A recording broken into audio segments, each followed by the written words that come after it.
Hello साथियों, स्वागत है आप सभी का आपके अपने यूट्यूब चैनल CDP को हिमांशु मैम पर।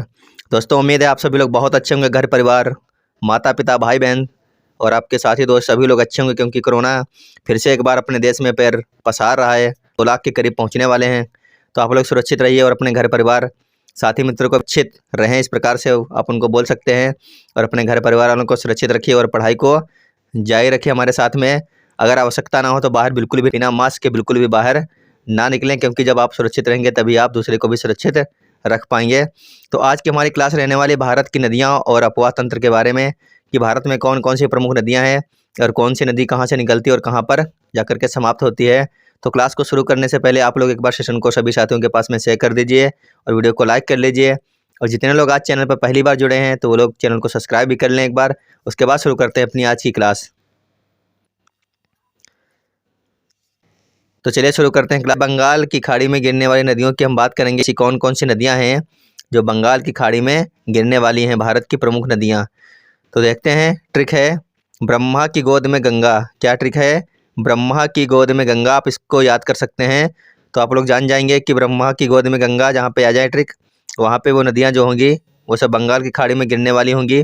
ब्रह्मा से हो जाएगा ब्रह्मा, की से हो जाएगा कृष्णा कावेरी, गोद में हो जाएगा गोदावरी, में हो जाएगा महानदी और गंगा से हो जाएगा गंगा। तो बंगाल की खाड़ी में गिरने वाली नदियाँ कौन कौन सी हैं? एक हो गया ब्रह्मा, एक हो गई कृष्णा और कावेरी, एक हो गया गोदावरी, एक हो गई महानदी और एक हो गई गंगा। ये सब की सब नदियाँ कहाँ पर गिरती हैं? ये सब की सब गिरती हैं बंगाल की खाड़ी में। अब देखते हैं आगे। आगे खंभात की खाड़ी में गिरने वाली भारत की प्रमुख नदियाँ। अब हम बात करते हैं खंभात की खाड़ी में भारत की कौन कौन सी नदियाँ गिरती है। तो इसकी जो ट्रिक है वो है समानता। क्या है इसकी ट्रिक? है समानता। आप लोग इसको याद कर लीजिए। खंभात की खाड़ी में गिरने वाली नदियों की जो ट्रिक है वो है समानता। सा से हो जाएगा समानता, माँ से हो जाएगा माही और ना से हो जाएगा नर्मदा और ता से हो जाएगा ताप्ती। क्या हो जाएगा? समानता, माही, नर्मदा और ताप्ती। ये सभी की सभी नदियाँ कहाँ गिरती हैं? तो ये सब गिरती हैं खंभात की खाड़ी में। आप लोग इसको याद कर लीजिएगा, अपने पास लिख के रख लीजिए इन ट्रिकों को। आगे देखते हैं। आगे है प्रशांत महासागर में गिरने वाली नदियाँ। देखते हैं कि प्रशांत महासागर में कौन कौन सी नदियाँ गिरती हैं। ट्रिक है प्रशांत महासागर में हंसी नदी गिरती है। कौन सी नदी गिरती है? हंसी नदी गिरती है। हंसी मतलब HACY, इंग्लिश में इसको हम बोलेंगे हंसी। तो एस से हो जाएगा होंगवाहो। क्या हो जाएगा? हांगवाहो नदी। और ए से हो जाएगा अमूर, सी से हो जाएगा सिंकयांग। क्या हो जाएगा? सिंकयांग। और वाई से हो जाएगा यांगटीसी नदी। तो आप लोग इसको याद कर सकते हैं कि प्रशांत महासागर में गिरने वाली नदियाँ कौन सी हैं? हंसी हो जाएगा इसका। इसकी जो ट्रिक है वो है हंसी, HACY। एस से हो जाएगा होंगवाहो और ए से हो जाएगा अमूर, सी से हो जाएगा सिंकयांग। क्या हो जाएगा? सिंक यांग। वाई से हो जाएगा यांगटी सिंकयांग, यानी कि यांगटीसी नदी। अब हम बात करने वाले हैं अपनी नदियों के बारे में। जो भारत की प्रमुख नदियां हैं उनका उद्गम स्थल कहाँ से है और वो सब कहाँ पर जाकर के समाप्त हो जाती हैं। पहली नदी है सिंधु नदी। कौन सी है? पहले हम बात करेंगे अपनी सिंधु नदी की। देखते हैं। सिंधु नदी को इंडस नदी भी कहा जाता है। इस नदी का उद्गम तिब्बत स्थित मानसरोवर झील से हुआ है। कहाँ से हुआ है? पहली बात तो यह है कि हम सिंधु को इंडस नदी भी कहते हैं। और इस नदी का जो उद्गम है, यानी कहाँ से निकलती है? तिब्बत स्थित मानसरोवर झील से निकलती है हमारी जो सिंधु नदी है वो। उसके बाद है सिंधु नदी तिब्बत, भारत, पाकिस्तान में बहते हुए अरब सागर में मिल जाती है। कहाँ मिलती है? भारत, पाकिस्तान और तिब्बत में बहते हुए लास्ट में आकर के मिल जाती है अरब सागर में। सिंधु नदी की कुल लंबाई की बात की जाए तो 2880 किलोमीटर है, तथा यह भारत में 992 किलोमीटर लंबी कितनी है? अगर भारत की बात करें तो 992, जबकि इसकी कुल लंबाई की बात करी जाए तो 2880 किलोमीटर लंबी है यह नदी। उसके बाद है सिंधु नदी की प्रमुख सहायक नदियाँ जो हैं वो हैं झेलम, चेनाब, रावी, व्यास और सतलज। कौन कौन सी हैं? एक है झेलम, एक है चेनाब, एक है रावी, एक है व्यास और एक है सतलज। यानी कि इसकी 5 जो हैं सहायक नदियाँ हैं। कौन सी? झेलम, चेनाब, रावी, व्यास और सतलज। तो ये थी सिंधु नदी के बारे में जानकारी, जो आपके लिए मोस्ट इम्पॉर्टेंट जानकारी है। आप लोग इसको जरूर याद कर लीजिएगा। अब देखते हैं आगे कौन सी नदी है। आगे हम बात करने वाले हैं झेलम नदी की। कौन सी नदी है? झेलम नदी। तो देखते हैं झेलम के बारे में। झेलम नदी का उद्गम कश्मीर घाटी की शेषनाग झील के निकट बेरनाग नाम का स्थान से हुआ है। कहाँ से हुआ है?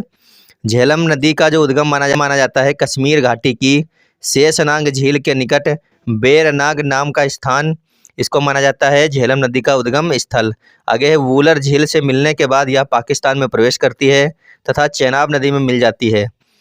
तो ये वुलर झील में मिलने के बाद में कहाँ प्रवेश कर जाती है? पाकिस्तान में, और उसके बाद में चेनाब नदी में मिल जाती है।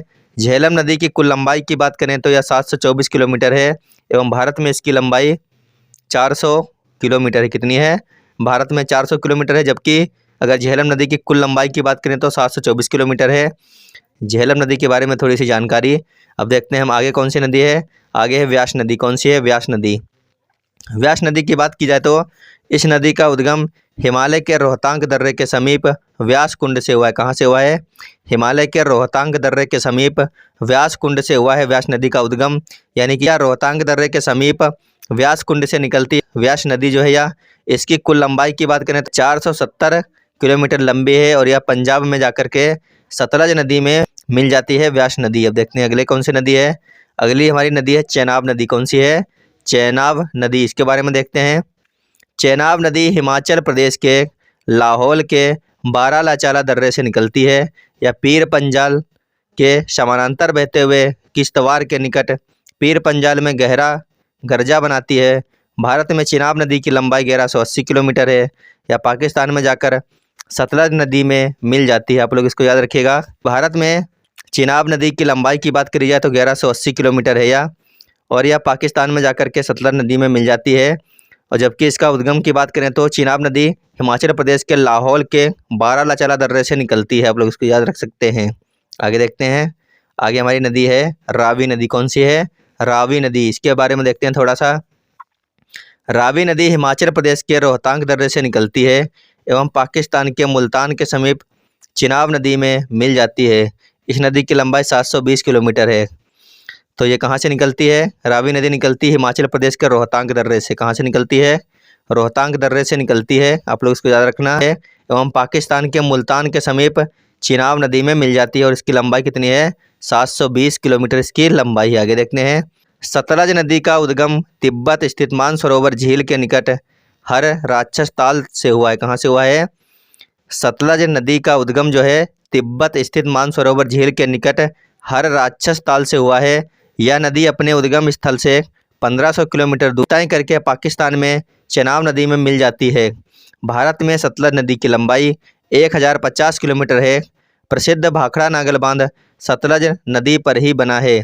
तो आप लोग इसको याद रख सकते हैं कि इसका उद्गम स्थल मानसरोवर झील के निकट राक्षस ताल से हुआ है। यह नदी अपने उद्गम स्थल से 1500 किलोमीटर दूरी तक मतलब तय करके पाकिस्तान में चेनाब नदी में मिल जाती है। और अगर इसकी लंबाई की बात करी जाए तो 1050 किलोमीटर यह लंबी है और इसी के ऊपर भाखड़ा नागल बांध जो है बना हुआ है सतलज नदी के ऊपर। अब देखते हैं आगे। अगली हमारी नदी है गंगा नदी। कौन सी है? गंगा नदी। अगर गंगा नदी की बात की जाए तो गंगा नदी के बारे में जानकारी लेने से पहले जितने लोग सेशन को देख रहे हैं सभी लोग एक बार सेशन को अपने साथियों के पास में शेयर कर दीजिए, क्योंकि आज की क्लास में हम मोस्ट इंपॉर्टेंट क्वेश्चन कर रहे हैं, मतलब मोस्ट इंपॉर्टेंट टॉपिक के बारे में बात कर रहे हैं जो कि हमारे नदियों से संबंधित है कि कौन सी नदी कहाँ से निकलती है और उस नदी की लंबाई कितनी है और वो कहाँ तक जाती है और कहाँ पर जा करके समाप्त हो जाती है। तो एक बार सेशन को शेयर कर लीजिए सभी लोग। उसके बाद देखते हैं आगे। तो चलिए देखते हैं गंगा नदी के बारे में। गंगा नदी का उद्गम उत्तराखंड के गोमुख हिमनद के निकट गंगोत्री ग्लेशियर से हुआ। वो निकलती हैं उत्तराखंड के गोमुख हिमनद के निकट गंगोत्री ग्लेशियर से। वास्तव में अलकनंदा तथा भागीरथी नदी के देवप्रयाग मिलने पर यह गंगा नदी कहलाती है। आप लोग इसको याद रखिएगा कि अलकनंदा तथा भागीरथी नदी के देवप्रयाग मिलने पर यह गंगा नदी कहलाती है। इलाहाबाद के निकट गंगा से यमुना मिलती हैं जिसे संगम या प्रयाग कहा जाता है। गंगा नदी दक्षिण पूर्व की ओर बढ़ते हुए बांग्लादेश में प्रवेश करती हैं जहां इसे पद्मा कहा जाता है। बांग्लादेश में इसको क्या कहते हैं? पद्मा कहा जाता है। किसको? गंगा नदी को बांग्लादेश में कहते हैं पद्मा। काफ़ी मोस्ट इंपॉर्टेंट क्वेश्चन बनता है कि गंगा नदी को बांग्लादेश में क्या कहा जाता है, तो उसको कहते हैं पद्मा कहते हैं। आप लोग इसको याद रखिएगा, बांग्लादेश में गंगा को कहते हैं पद्मा। आगे है बांग्लादेश में समुद्र में मिलने से पहले ब्रह्मपुत्र नदी से मिलती हैं तो इसका नाम मेघना हो जाता है। ये भी मोस्ट इम्पॉर्टेंट मतलब पॉइंट है कि गंगा नदी समुद्र में मिलने से पहले ब्रह्मपुत्र नदी में जब मिलती हैं तो इसका नाम क्या होता है? मेघना हो जाता है। गंगा नदी की कुल लंबाई 2525 किलोमीटर है। कितनी है? 2525 किलोमीटर इसकी कुल लंबाई है तथा भारत में इसकी लंबाई 2510 किलोमीटर है। गंगा नदी पश्चिम बंगाल में विश्व प्रसिद्ध सुंदरवन का डेल्टा का निर्माण करती हैं। गंगा नदी की प्रमुख सहायक नदियाँ यमुना, सोना, रामगंगा, घाघरा, कोसी, गंगक इत्यादि हैं। कौन कौन सी सहायक नदियाँ हैं? यमुना है, सोन है, रामगंगा है, घाघरा है, कोसी है, गंगक है। ये सभी की सभी गंगा की प्रमुख सहायक नदियाँ हैं। तो ये थी हमारी गंगा से संबंधित कुछ प्रमुख जानकारी। अगर आपको जानकारी अच्छी लग रही हो तो वीडियो को सभी के पास में भेज दीजिए एक बार। हर साथी के पास में वीडियो को शेयर कर दीजिए, क्योंकि यह क्लास हर एग्जाम में यहाँ से क्वेश्चन 2 से 3 बनते हैं नदियों से संबंधित। तो इम्पॉर्टेंट क्लास है यह। तो एक बार सभी लोग अपने हर साथी के पास में इस वीडियो को शेयर करिए, और वीडियो को अगर अभी तक लाइक नहीं किया है तो वीडियो को लाइक कर दीजिए। उसके बाद देखते हैं हमारी अगली कौन सी नदी है। अगली नदी है दामोदर नदी। कौन सी है? दामोदर नदी। इसके बारे में देखते हैं जानकारी। इस नदी का उद्गम छोटा नागपुर के पठार में स्थित पलामू पहाड़ी से हुआ है। कहाँ से हुआ है? इस नदी का उद्गम हुआ है नागपुर के पठार में स्थित पलामू पहाड़ी से। यह झारखंड में बहती हुई पश्चिम बंगाल में प्रवेश करती है तथा हुगली नदी में मिल जाती है। दामोदर नदी द्वारा पश्चिम बंगाल में बाढ़ से भारी तबाही होती है, इसीलिए इसे पश्चिम बंगाल का शोक कहा जाता है। इस नदी पर दामोदर नदी घाटी परियोजना संचालित है। अमेरिका की टेनेसी नदी घाटी परियोजना पर आधारित है। तो ये दामोदर नदी के बारे में कुछ थी जानकारी। देखते हैं कौन सी नदी। उसके बाद में है ताप्ती नदी। इस नदी का उद्गम मध्य प्रदेश के बैतूल जिले के मुल्ताई नगर के पास हुआ है। कहाँ से हुआ है? मध्य प्रदेश के बैतूल जिले के मुल्ताई नगर के पास से हुआ है ताप्ती नदी का उद्गम। ताप्ती नदी पश्चिम की ओर नर्मदा नदी के समांतर बहती हुई गुजरात में सूरत के निकट खंबात की खाड़ी में गिरती है। इस नदी की लंबाई 724 किलोमीटर कितनी है? 724 किलोमीटर इसकी लंबाई है, और यह खंबात की खाड़ी में जाकर के गिर जाती है। आगे देखते हैं। आगे है महानदी। कौन सी नदी है? महानदी मोस्ट इम्पॉर्टेंट नदी है ये। तो महानदी का उद्गम छत्तीसगढ़ राज्य के रायपुर जिले में स्थित सिंघवा पहाड़ी से होता है। कहाँ से होता है? छत्तीसगढ़ राज्य में रायपुर जिले में स्थित सिंघवा पहाड़ी से इसका उद्गम स्थल होता है। कहाँ से? छत्तीसगढ़ से होता है, सिंघवा पहाड़ी से इसका उद्गम। आगे देखते हैं। यह नदी छत्तीसगढ़ एवं उड़ीसा राज्य में 857 किलोमीटर बहती हुई बंगाल की खाड़ी में गिरती है। इस नदी पर उड़ीसा राज्य में प्रसिद्ध हीराकुंड बांध बना हुआ है। तो हीराकुंड बांध के बारे में बात कर रहे हैं। तो ये किस पर बना है? यह बना है महानदी पर। और कहाँ पर बना है? उड़ीसा राज्य में बना है। और ये कहाँ गिर जाती है? बंगाल की खाड़ी में गिरती है महानदी। आगे देखते हैं। आगे है गोदावरी नदी। इसके बारे में थोड़ी जानकारी लेते हैं। इस नदी का उद्गम महाराष्ट्र के नासिक जिले से होता है। गोदावरी नदी का उद्गम होता है महाराष्ट्र के नासिक जिले से। गोदावरी नदी दक्षिण भारत की सबसे लंबी नदी। आप लोग इसको याद रखना, क्वेश्चन बनता है, सबसे इम्पोर्टेंट क्वेश्चन यही बनता है कि दक्षिण भारत की सबसे लंबी नदी कौन सी है? तो उसका आंसर हो जाएगा गोदावरी नदी जो है या दक्षिण भारत की सबसे लंबी नदी है। इसकी लंबाई 1465 किलोमीटर है। अपने विशाल आकार के कारण इस नदी को दक्षिण की गंगा एवं वृद्ध गंगा के नाम से जाना जाता है। यह महाराष्ट्र, आंध्र प्रदेश एवं तेलंगाना के पठार को पार करती हुई बंगाल की खाड़ी में मिल जाती है। तो मोस्ट इम्पॉर्टेंट गोदावरी नदी है। यहाँ से हर एग्जाम में, अधिकतर हर एग्जाम में क्वेश्चन बन ही जाता है कि दक्षिण भारत की गंगा किसको कहा जाता है? गोदावरी नदी को कहा जाता है। या फिर दक्षिण भारत की सबसे बड़ी नदी कौन सी है? तो वह है गोदावरी नदी। या फिर वृद्ध गंगा किसको कहते हैं? तो कहते हैं गोदावरी नदी को। तो इस प्रकार के क्वेश्चन बनते हैं गोदावरी नदी से संबंधित। आगे देखते हैं। आगे है कृष्णा नदी। कृष्णा नदी महाराष्ट्र के महाबलेश्वर निकट एक झरने से निकलती है।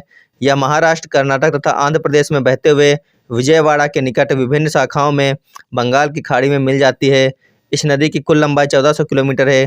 कृष्णा नदी पर नागार्जुन सागर बांध परियोजना तथा श्री सेलम परियोजना निर्मित है। कौन कौन सी परियोजना है कृष्णा नदी पर? एक है नागार्जुन सागर परियोजना तथा एक है श्री सेलम परियोजना, इसी नदी के ऊपर निर्मित है। आगे देखते हैं। आगे है कावेरी नदी। कावेरी नदी का उद्गम कर्नाटक राज्य के कुर्ग जिले में स्थित ब्रह्मागिरी की पहाड़ियों से हुआ है। कहाँ से हुआ है? कर्नाटक राज्य के कुर्ग जिले में स्थित ब्रह्मागिरी की पहाड़ियों से इसका उद्गम माना जाता है कावेरी नदी का। आगे है कावेरी नदी में प्रसिद्ध शिव समुद्रम जलप्रपात स्थित है। यह नदी 800 किलोमीटर दूरी तय करके बंगाल की खाड़ी में मिल जाती है। कहाँ मिलती है? कावेरी नदी जो है या बंगाल की खाड़ी में मिल जाती है, और इसके ऊपर शिव समुद्रम जलप्रपात स्थित है कावेरी नदी के ऊपर। आगे देखते हैं। आगे है क्षिप्रा नदी। कौन सी है? क्षिप्रा नदी। क्षिप्रा नदी मध्य प्रदेश के इंदौर जिले में स्थित काकरी बरड़ी पहाड़ी से निकलती है। कहाँ से निकलती है? क्षिप्रा नदी मध्य प्रदेश के इंदौर जिले में स्थित काकरी बरड़ी पहाड़ी से निकलती, कौन सी पहाड़ी है? काकरी बरड़ी पहाड़ी से निकलती है। इस नदी के किनारे उज्जैन का विश्व प्रसिद्ध महाबलेश्वर मंदिर स्थित है। यहाँ प्रत्येक 12 वर्षों में कुंभ का मेला लगता है। आप लोग इसको याद रख सकते हैं कि क्षिप्रा जो नदी है यह मध्य प्रदेश के इंदौर जिले में स्थित काकरी बरड़ी पहाड़ी से निकलती है। इस नदी के किनारे उज्जैन का विश्व प्रसिद्ध महाकालेश्वर मंदिर स्थित है। यहाँ प्रत्येक 12 वर्षों में कुंभ का मेला लगता है। आगे देखते हैं। आगे, इस नदी का उद्गम अरावली पर्वत श्रृंखला से होता है तथा यह गुजरात में खंबात की खाड़ी में गिरती है।